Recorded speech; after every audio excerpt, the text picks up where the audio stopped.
To me, yeah, this was another thing I did not like at all. Probably actually the worst thing about this film for me was Kim Basinger. She is quite two-dimensional as a female love interest. It didn't seem like she was there to really do much. It seemed like she was just there so at the end she could get kidnapped and Batman comes to rescue her and they have a final fight, and that's really all she felt like. She didn't feel very much like a fully fledged sort of character with sort of motivations to why she wanted to see Batman, why she wanted to do why she was interested in Bruce Wayne. I mean, first date, Bruce Wayne sees a woman who he thinks is very hot in this party, and rightly so, but he invites her to dinner, then proceeds to get her drunk, and then sleeps with her on the first date. Bruce Wayne is a top man, and that's what she felt like. She felt like a tack-on. She reminds me of Willie Scott from Indiana Jones Temple of Doom. She just speaks in screams. Well, I found Willie Scott more irritating than Kim Basinger. I think Kim Basinger doesn't do much screaming in this, but I still think she's that sort of same Willie Scott presence to be just there to be saved. There's not really much of a character to her. You've got side characters as well, Knox and Gordon, and you have people in there that are considerably underused in their respective roles, that they might as well have just not been in the film. Knox's only purpose really is for comic relief, and I really dislike Knox as a character.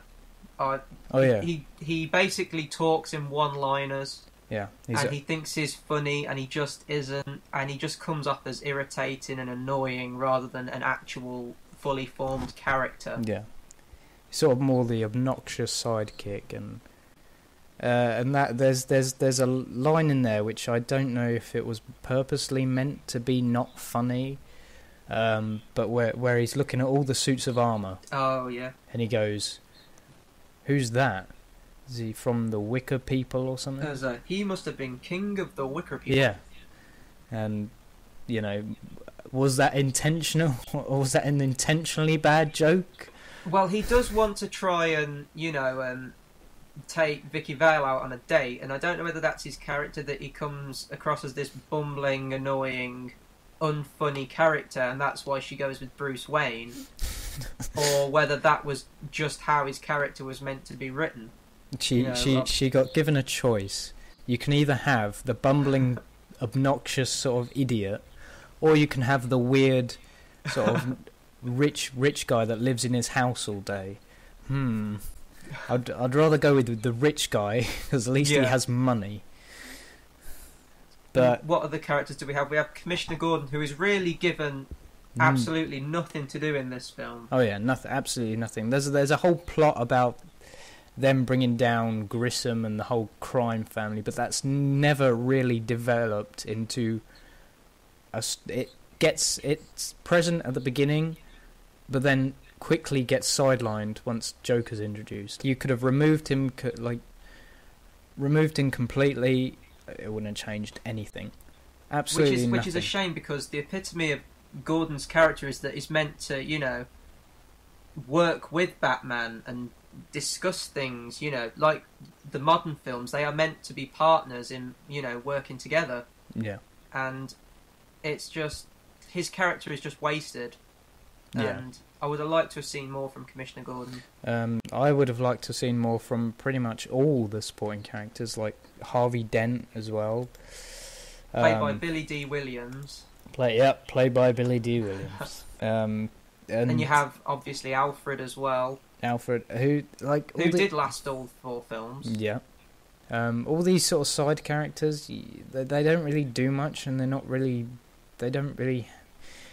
it doesn't feel like they are particularly there for any reason other than they're characters from the comics. So let's put them in there for no apparent reason. It's kind of the same problem I had with like X-Men Origins, the Wolverine film, that you're introducing like mutants that are only there because fan service.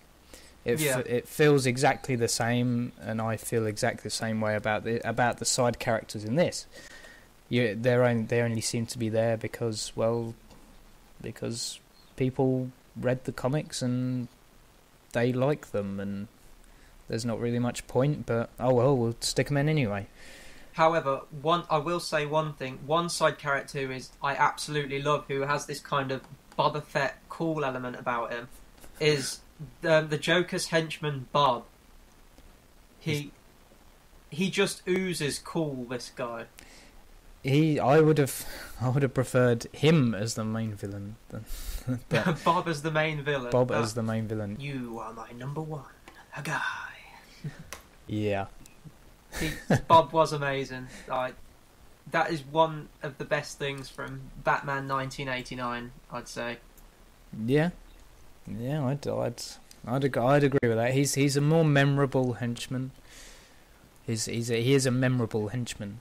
So now I think what we should really talk about is, has it aged well? I mean, you've got music from Danny Elfman, the Danny Elfman score, which personally for me is the iconic Batman theme. Not even the Hans Zimmer score has topped this as Batman. If I think of Batman, I immediately think of this theme, and this theme even carried on into the great Batman animated series as well. Yeah. Well, I think they did their own thing with it, and did their own thing with the music, and I the music is very good, and probably the best, if not one of the best things about the film. Saying that as well, the Hans Zimmer ones are like, they did their own style with the material they had, and they did their own sort of thing with it. Because this was much more gothic, had a more gothic feel, the music sort of reflected that look of the film, to having more of a gothic sort of tone to it. And I think it worked. Yeah. But as well as Danny Elfman, you also had, for this film anyway, he wasn't in Batman Returns, but you also had the music of Prince, which features quite prominently in the film. Yeah, this is why I feel the film has not aged well at all, because of Prince. And there's that museum scene which has Prince written all over it. I like that scene. I think the song kind of works well with it and shows the Joker's zany side. But after a while, when you just keep hearing Prince throughout, it does get, as you said, it is very dated now in that aspect. Yeah, I find the whole film as well, sort of, not necessarily the way it looks, but the way its story is told. But out of the Batman films, I don't think this is dated particularly well in terms of its Prince sort of music, and that scene in the museum, even though it is funny and it's enjoyable, it is very sort of 1980s, and the Prince doesn't really help it much. It doesn't help it at all. It was the 80s, it's kind of tongue-in-cheek. I can still watch it and appreciate it for the time it was set in. Yeah. It's just when every song you hear in the background or something is by Prince, then it was a little bit overkill. Now, I like Prince as an artist, but I mean, in a film called Batman, my mind doesn't immediately snap to, this has to contain the entire soundtrack and back catalogue of Prince. I wouldn't necessarily consider Prince as one of the principal things about I wouldn't necessarily think Batman and think, this needs Prince. Yeah. Well, again, like some of the actors they chose for it, Prince was popular at the time, and to have the soundtrack, by him, I guess was another drawing point to get audiences in. that I have had an epiphany. You have hit the nail on the head of my argument right there. Popular at the time. Yeah. That is what this film felt like in terms of its characters, especially in terms of the villain. Popular at the time, and it didn't feel like much thought was put into the story or it's very archetypical sort of good guy versus bad guy. And it was a huge hit at the box office, so that obviously has testament to the audience enjoyed it. Yeah. Whether it would make as much now if a film came out like this, if Tim Burton decided to do another Batman film in the same style, whether it would make more, would modern audiences still like it, is another topic. But I would go so far as to say that this did arguably revolutionise superhero films for the time. Mm. I mean, the darker tone carried over into, a lot of other films during this time. I mean, you had The Crow, which was based on the graphic novel series, or graphic novel. So I do think it did have an impact on the change in tone from the more campy, over-the-top style. I would agree in terms of tone. It revolutionised the sort of feel of a superhero film, that a superhero film could be for adults rather than just for sort of kids and teenagers.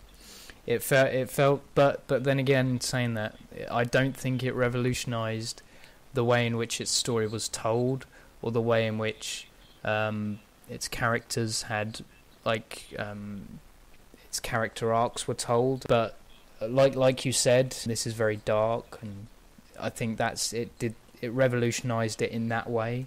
But I don't think it revolutionised it in anywhere else. I don't think that if people have now watched Batman Begins or The Dark Knight first and then go back to this film, I don't think they will enjoy it that much or appreciate it in the way, say, I do when I watched it as a kid and have grown up with this version. I would still say for people who haven't seen it to watch it and, see what they think, because you might enjoy it. Yeah, but it's people's opinions and people's tastes. I mean, just because I didn't much like it doesn't mean anyone else doesn't have to like it. You have your opinions and you stick by them. But to me, that's how I feel about it. And granted, it looks fantastic. I don't think it's anything more than looks. But saying that's my opinion, and people, you can have your own. And you obviously, we're not gonna start going at each other's throat oh, you're a bastard for not liking it and stuff like that. We'll agree and disagree on stuff. That's the whole thing. You can like what you want, and I dislike that. I really don't like Batman 1989, but you do. Well, that's the good thing about movies. If they get you talking and discussing, then they must have done something right. Yeah. So you didn't like it. I did not like it. Personally, my favourite Batman film. We disagreed on this review. Yep. And it sounds like we might do on the next one. Yep. I've talked about, I think, pretty much all that I can about Batman 89. Have you got any final points on it, or? I haven't got any final points, but don't cut my throat. That's all I would say. No. But yeah, I think that's where we're gonna end it. We've both sort of discussed it as much as we can. Yep. So we'd like to see you again for our next part of the Batmarathon, which is Batman Returns, the second Tim Burton film. Thanks, guys. Thank you.